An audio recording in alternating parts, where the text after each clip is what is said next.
Andhra Paris తెనాలిలో అధునాతన హంగులతో మీకు స్వాగతం పలుకుతోంది ఈ కన్వెన్షన్. వెడ్డింగ్స్, రిసెప్షన్స్, ఎంగేజ్మెంట్స్, కాన్ఫరెన్స్లు, సెమినార్స్ మరియు అన్ని రకాల ఫంక్షన్లకు అనువైన వేదిక.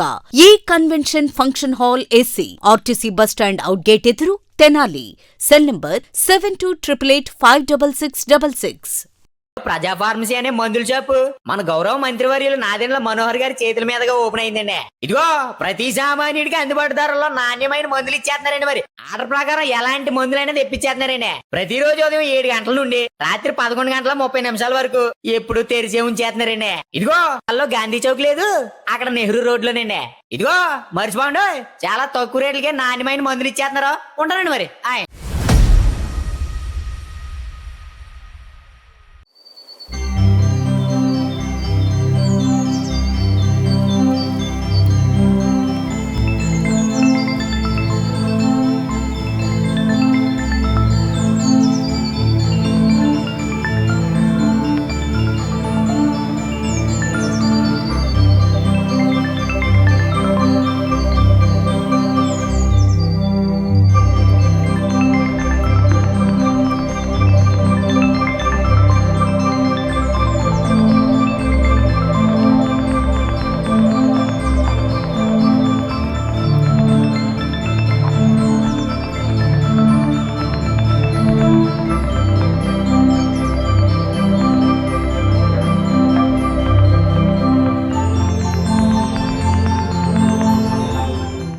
ప్రభుత్వ కార్యాలయాలంటే శిథిలమైపోయిన భవనాలు, అస్తవ్యస్తంగా ఉన్న కార్యాలయ పరిసర ప్రాంతాలు. నిన్న మొన్నటి వరకు ఇదే పరిస్థితి ఉండేది.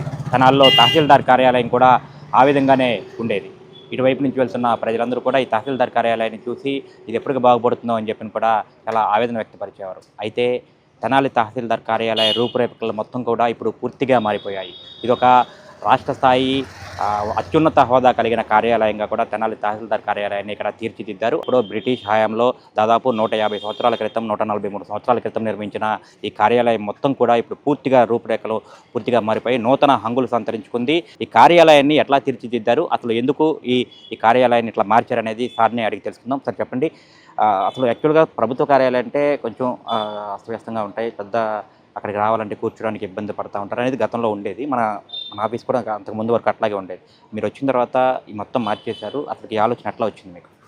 అలా ఏం లేదండి, ఇది ప్రభుత్వ కార్యాలయం అయినప్పటికీ ప్రజలకు సంబంధించిన కార్యాలయం. ప్రజలు ఎక్కువగా ఇక్కడ సందర్శిస్తూ ఉంటారు. వారికి ఒక మంచి ఆహ్లాదకరమైన వాతావరణం కల్పించాలనేది ఆలోచన. ఇది గౌరవనీయులైన మన మంత్రివర్యులు నాదెండ్ల మనోహర్ సార్ నోటీస్కి తీసుకెళ్తే సారు మంచి ఆలోచనలు ఇచ్చారు. అట్లాగే మనం బాగా సర్వీస్ చేస్తే దాతలు కూడా ముందుకు వస్తారు, కార్యాలయం డెవలప్ కావచ్చు అని చెప్పారు. అదేవిధంగా ముందుకు వెళ్ళాం. మరి దాతలందరూ సహకరించడం వల్లే ఇది సాధ్యమైంది. నేను చేశాను అనేదానికంటే కూడా నేను ఒక ఇన్స్ట్రుమెంట్ మాత్రమే, నాదేమీ లేదు. వాస్తవంగా దాతలు సహకరించారు, మంత్రి గారి చొరవ ఉంది, మంత్రి గారి సలహాలు సూచనలు ఇవన్నీ ఉండడం వల్ల సాధ్యమైంది. నేను ఒక పార్ట్ మాత్రమే దీంట్లో. అంటే మీకు ఒక పేరుంది, మీరు గతంలో పనిచేసిన బాపట్ల కానివ్వండి, సుల్లూరుపేట కానివ్వండి, ఇతరత్ర చేబ్రోలు కానివ్వండి, తహసీల్దార్ కార్యాలయాలు అన్నీ కూడా మీరు అక్కడికి వెళ్ళిన తర్వాత దాని రూపురేఖలు మొత్తం మార్చేస్తారు, ప్రజలకు ఉపయోగపడే విధంగా సౌకర్యవంతంగా తీర్చిదిద్దుతారని ఉంది. ఈ తెనాలిని ఎట్లా చేశారు? వాస్తవంగా అది నేను హాబీగా పెట్టుకున్నానండి. ఎందుకంటే వ్యక్తులు శాశ్వతం కాదు, వ్యవస్థే శాశ్వతం అని నేను ఎప్పుడు నమ్ముతా. గోపాలకృష్ణ తహసీల్దార్గా ఈరోజు ఉండొచ్చు, రేపు ఉండకపోవచ్చు, కానీ రెవెన్యూ వ్యవస్థ శాశ్వతం. మా రెవెన్యూ వ్యవస్థ ఎప్పుడూ ఉండాలి అని కోరుకునే వ్యక్తిని నేను.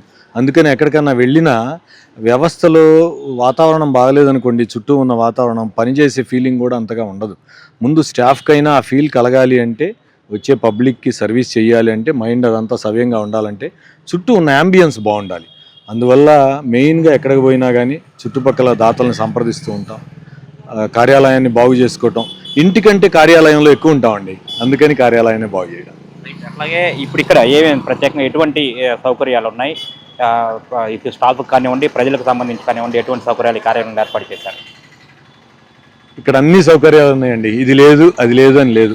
అన్ని ప్రజలు ఒకవేళ లోపలికి విజిట్ చేస్తే, వాళ్ళు ఒకవేళ తహసీల్దార్ లేకపోతే వెయిట్ చేయడానికి వీలుగా, అట్లాగే ఫీడింగ్ రూమ్ కానివ్వండి, ఏదైనా everything, water facility, toilet facility.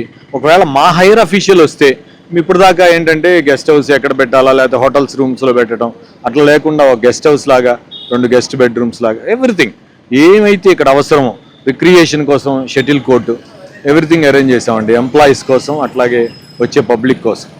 అట్లాగే ఈ ప్రారంభోత్సవానికి సిద్ధమైంది. రేపు ప్రారంభోత్సవం జరుపుతున్నట్టుగా కూడా చెప్తా ఉన్నారు. రేపు ఎన్ని గంటలకి ఎవరి చేతుల మీదుగా ఎవరెవరు వస్తూ ఉన్నారు?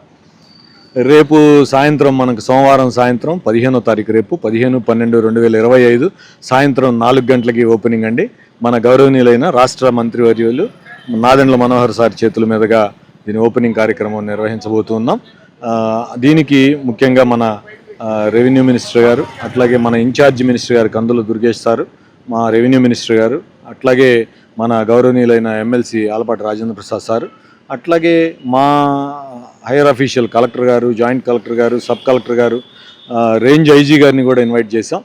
వారు కూడా వస్తానని హామీ ఇచ్చారు. అట్లాగే మా అసోసియేషన్ తరఫు నుంచి కూడా రాష్ట్ర రెవెన్యూ అసోసియేషన్, మరి జిల్లా రెవెన్యూ అసోసియేషన్, మా రిటైర్డ్ రెవెన్యూ పీపుల్స్, ఒక విధంగా చెప్పాలంటే నాకు కూడా పండగ వాతావరణంలాగా అనిపిస్తుంది. నేను ఏం కోరుకుంటున్నానంటే ఇది మన ఊరు మన కార్యాలయం అనే కాన్సెప్ట్. ఇది ప్రజలందరికీ కూడా ఇదే నా ఆహ్వానం. రండి, చక్కగా మీ కార్యాలయం ఎలా ఉందో చూడండి. ఇన్ఫ్రాస్ట్రక్చర్ పరంగానే కాదు, రేపు సర్వీసెస్ పరంగా కూడా ఇంతే క్వాలిటీ మెయింటైన్ చేస్తాం. ఖచ్చితంగా ఇది చూసుకుంటే కనుక ఇది తహసీల్దార్ కార్యాలయమే కానీ ఇది ప్రజలందరి కార్యాలయం, మన కార్యాలయం అని చెప్పిన కూడా తహసీల్దార్ గోపాలకృష్ణ చెప్తా ఉన్నారు. ఈ కార్యాలయం మొత్తాన్ని కూడా పూర్తిగా రూపురేఖలు మొత్తంగా కూడా మార్చేశారు. దాతలందరి సహకారంతో దాదాపు ఎప్పుడో 143 సంవత్సరాల క్రితం నిర్మించిన కార్యాలయాన్ని రెనోవేషన్ చేయడం అంటే మామూలు విషయం కాదు. ఆ సహజత్వం ఎక్కడా కూడా దెబ్బతినకుండా ప్రత్యేకంగా చొరవ తీసుకుని కార్యాలయాన్ని దాతల సహకారంతో కూడా అత్యంత సుందరంగా కూడా తీర్చిదిద్దారు. లోపలికి అడుగుపెట్టిన దగ్గర నుంచి కూడా ఒక ఆహ్లాదకరమైన వాతావరణం ఉండే విధంగా, అట్లాగే జాతీయత ఉట్టిపడే విధంగా కూడా కార్యాలయాన్ని తీర్చిదిద్దారు. ప్రజలందరిది ఈ కార్యాలయం ఈ ఒక్కరిదే కాదు, ఎక్కువ కాలం ఇటు రెవెన్యూ ఉద్యోగులు కానివ్వండి, ఉద్యోగులందరూ కూడా ఎక్కువ కాలం ఇంట్లో కంటే కూడా కార్యాలయంలోనే ఎక్కువ కాలం గడుపుతూ ఉంటారు. అట్లాంటిది ఈ కార్యాలయంలో ఒక మంచి ఫీల్ ఇవ్వాలి, ప్రజలందరికీ కూడా ఒక మంచి అట్మాస్ఫియర్ అందించాలనే ఆలోచనతో దీన్ని తీర్చిదిద్దినట్టు, దాతల సహకారంతో తీర్చిదిద్దినట్టు చెప్తా ఉన్నారు. రేపు సాయంత్రం 4 గంటలకు రాష్ట్ర మంత్రి నాదెండ్ల మనోహర్ చేతుల మీదుగా కూడా ప్రారంభోత్సవం జరగబోతా ఉంది. ప్రతి ఒక్కళ్ళు కూడా తప్పకుండా ఈ కార్యాలయానికి వచ్చి ఈ కార్యక్రమంలో పాల్గొని ఈ కార్యాలయాన్ని మొత్తంగా కూడా ఒకసారి చూడాలని చెప్పని కూడా తహసీల్దార్ గోపాలకృష్ణ కోరుతా ఉన్నారు. వీడియో జర్నలిస్ట్ సాయితో గోపిచంద్, STV.